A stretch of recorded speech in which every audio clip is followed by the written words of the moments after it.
Let me be clear, at no point did my kid assault another kid.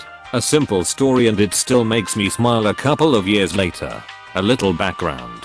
My ex is awesome. Her and I just were not meant for each other. She loves her son, but she hates confrontation. She also works for the school board, so she has to behave a certain way. I, on the other hand, have a tendency to scare people. I'm a large person, and since I work in the trades I do not have to look or act in any way whatsoever. The story. My son, who had been taking taekwondo for about 4 years at that time, was being bullied at school. He did the right thing and told the teacher. I guess the bully was her relative in some way, because she told my son not to be a tattletale. My son once again did the right thing and told his mother, who he lives with. I work in the oil field, so I'm not always in the city. She decided not to follow up because she doesn't want to stir the pot at work. My son called me and told me what happened. I talked to his mom and verified the story. I asked her why she hadn't done anything about the problem, and she said that if I really cared I would do something. You want me to take care of this? Okay. Cue the malicious compliance. I made an appointment with the principal for my next week off. Myself and my son met with the principal and the teacher in question. I explained the situation and asked what was to be done. The principal said that this was the first he was hearing about it, but the teacher claimed that it did not happen. I then turned to my son and said, the next time that kid bullies you, I give you permission to punch him in the throat. The principal and the teacher both looked at me like I was about to kill them. The principal said, you can't say that. I asked, are you sure? Let me try again and find out. Hey boy, the next time that kid bullies you, you have my permission to punch him in the throat. Holy crap, you were wrong. I totally can say that. The bullying stopped. So for a little bit of pre-context, I used to go to the Mormon church every Sunday. My mom is super religious, while I'm not. This happened a few months ago. For whatever reason, Mormon church makes teenagers attend seminary and young men's. Seminary is an hour lesson every morning before school, which is stupid, and young men's is an event every Wednesday night, or other day depending on the activity. Basically, I had to go to most seminary and young men events because of my mom. There's a bunch of things I disagree with what the church does, and I'm mentally not in the church anymore. Quick example is that they take 10% of income as tithing, which is again stupid. Point is, they also take up a lot of your free time, demanding you contribute and invading your personal space if you refuse. I was tasked with a project in seminary and organizing 3 events for young men's. Honestly, I planning a hiking trip and cross-country skiing and whatnot. When I got really busy with school, I stopped going to seminary as I wanted an extra hour of sleep. Guess what? The church pestered me and harassed me for not going to seminary. Oh, it's so important. My ass, it's important. Blah blah blah. I didn't go to seminary and they continued to harass me. Come time, they start encouraging us to use our agency. They made a whole 3-hour-long service talking about agency and the importance of it. Agency, to my understanding, is the ability for an individual to make one's own decision, to find out the truth. They started saying this as a motivator to be more active in church and find stories that prove the church to be true, but I did the opposite. Cue malicious compliance. So instead of researching about why the church is true, I found out about why it's a whole goddamn corporate lie for money. Basically, I used my agency to find the real truth about the church.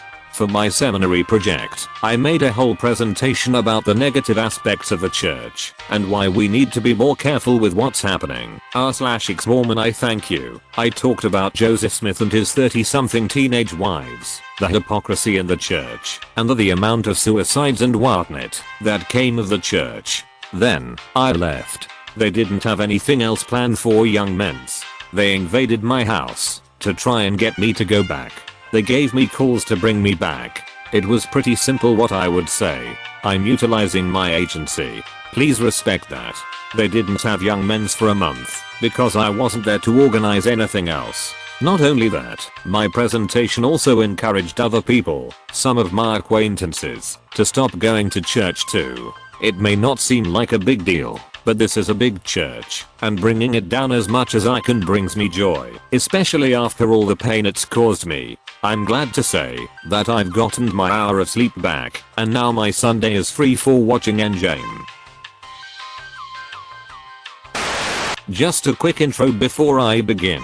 I'm posting this here instead of one of the revenge subs, because even though the consequences this individual faced were amazing, they came about solely through his own decisions and actions. In fact, I warned him not to do it, but once he set his course I followed his instructions to the letter. Now my story. It's a long one, but worth the read I think. No TL, drive. Either you'll read it or you won't. Several years ago I worked as a local delivery driver for a steel processing plant. We would take stock units of plate and structural steel and process them into parts our customers could use. Some processes, such as painting, would go to a third-party vendor and then come back to us for shipment to the customer. I worked on a set routine. Deliver to the paint shop in the morning and bring back the orders painted the day before. While that trailer was being unloaded, I would hook another trailer and deliver finished orders to a customer about 70 miles away from the shop.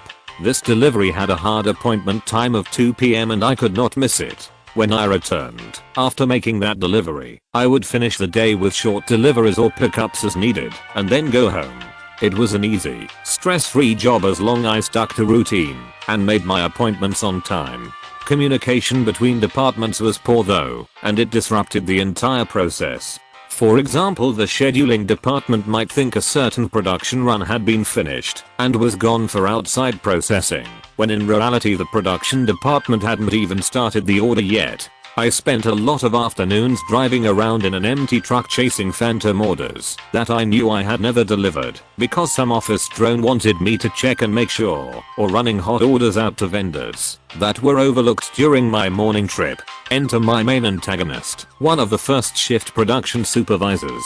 I was constantly butting heads with him because he forever tried to hold up my truck for last second add-ons. This wouldn't have been a big deal, except that they almost always interfered with my 2 p.m. delivery, the one I had to be on time for.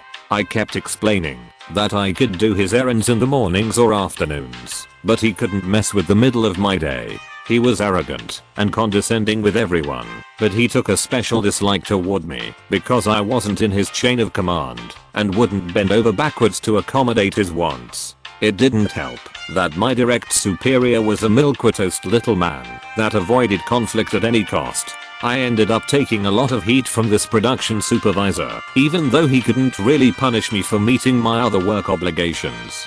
Things finally came to a head when the supervisor came up to shipping with a large order that needed to go to paint. I was about to leave for my 2 p.m. customer and told him so, but I had room left on the truck. If he wanted to load his parts on, I would deliver them on my way back from my primary delivery. This wasn't good enough for him.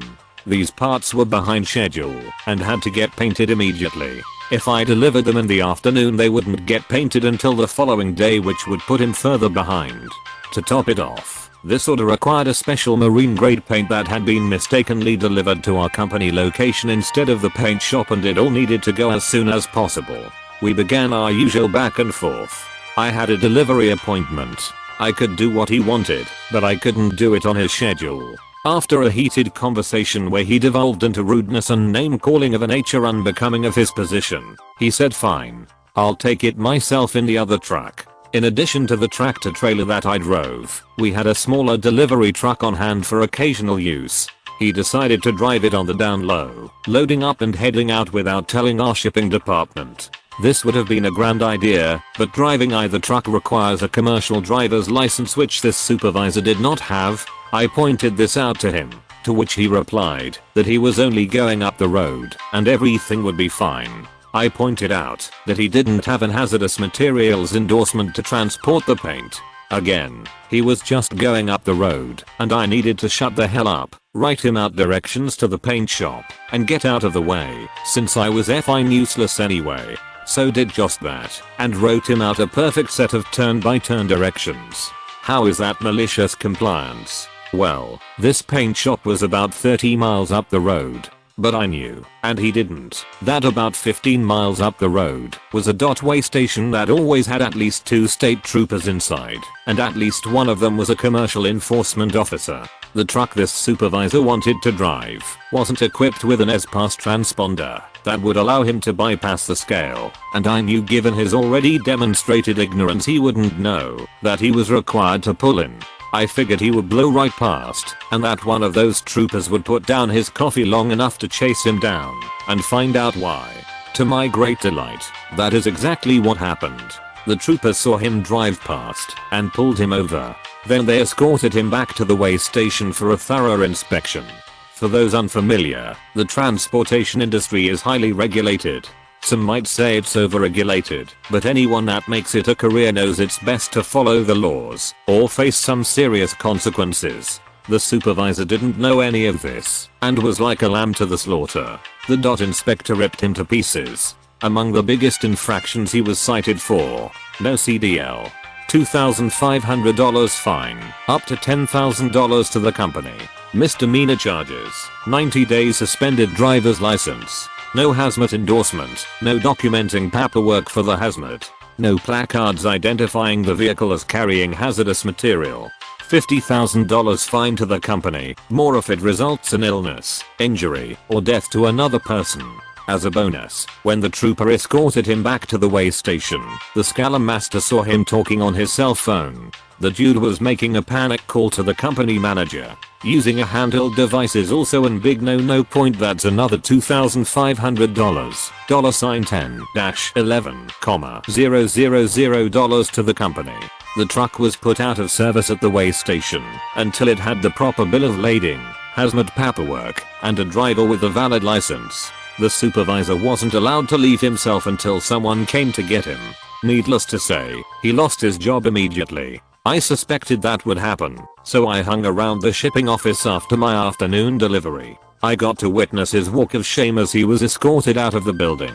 I was never officially told just how much his fines were, but an educated guess puts it at thousands to him personally and potentially close to $100,000 to the company. I do know the company tried to sue him in civil court to recoup their losses, although I don't know the outcome.